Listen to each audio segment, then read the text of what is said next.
एक संपत नाम का व्यापारी रहा करता था। संपत सिंघड़ में बनने वाली चीजें जैसे घड़े, मूर्तियां और लकड़ी के सामान को खरीदकर दूर देवगढ़ के बाजार में बेचा करता था।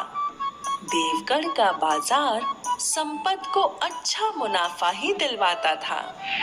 एक बार बसंत के मौसम में संपत लकड़ियों का सामान लेकर सिंघड़ से निकला और वो जंगल के रास्ते से गुजर ही रहा था कि उसकी नजर एक बहुत ही खूबसूरत फूलों वाले पेड़ पर पड़ी।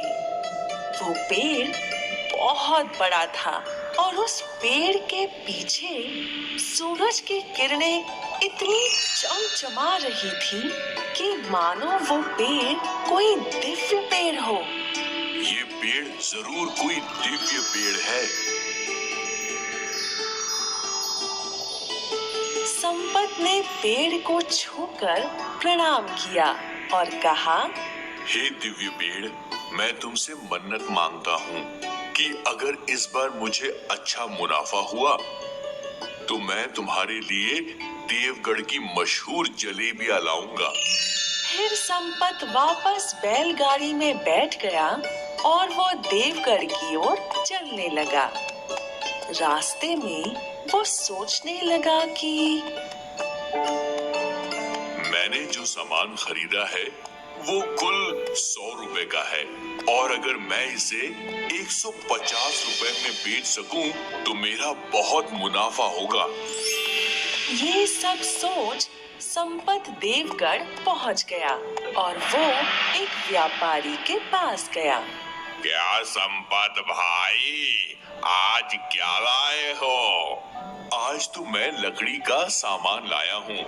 बहुत बढ़िया संपत भाई, सामान तो शानदार है।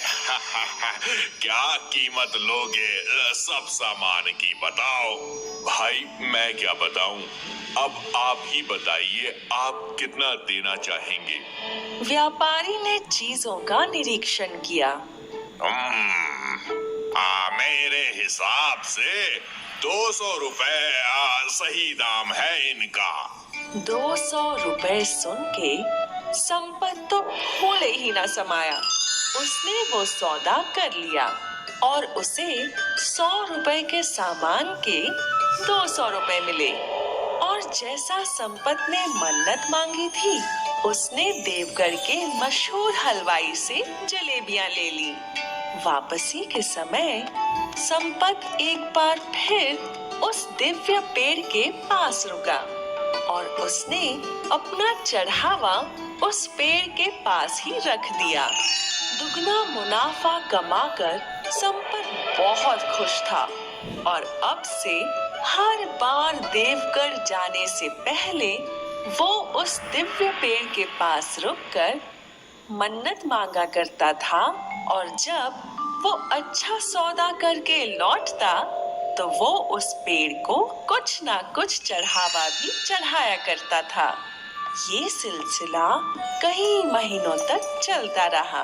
इस बार संपत मन्नत पूरी करने के लिए लड्डू लाया और उसने वो लड्डू दिव्य पेड़ के पास रख दिए और वो प्रणाम करके लौट ही रहा था कि उस दिव्य पेड़ की आत्मा ने उसे पुकारा, संपत, संपत, संपत।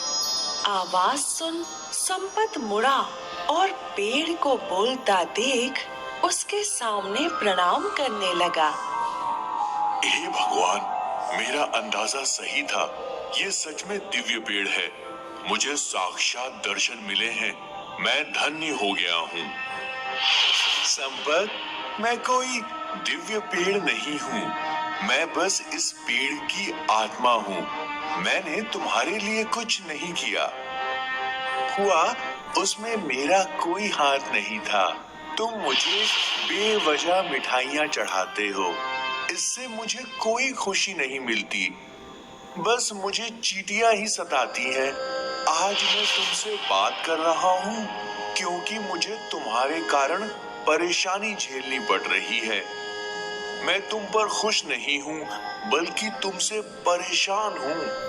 ये सब सुन संपत के चेहरे की हंसी उड़ गई और उसे अपनी गलती समझ आ गई। और इस कहानी ने हमें ये सिखाया कि संपत का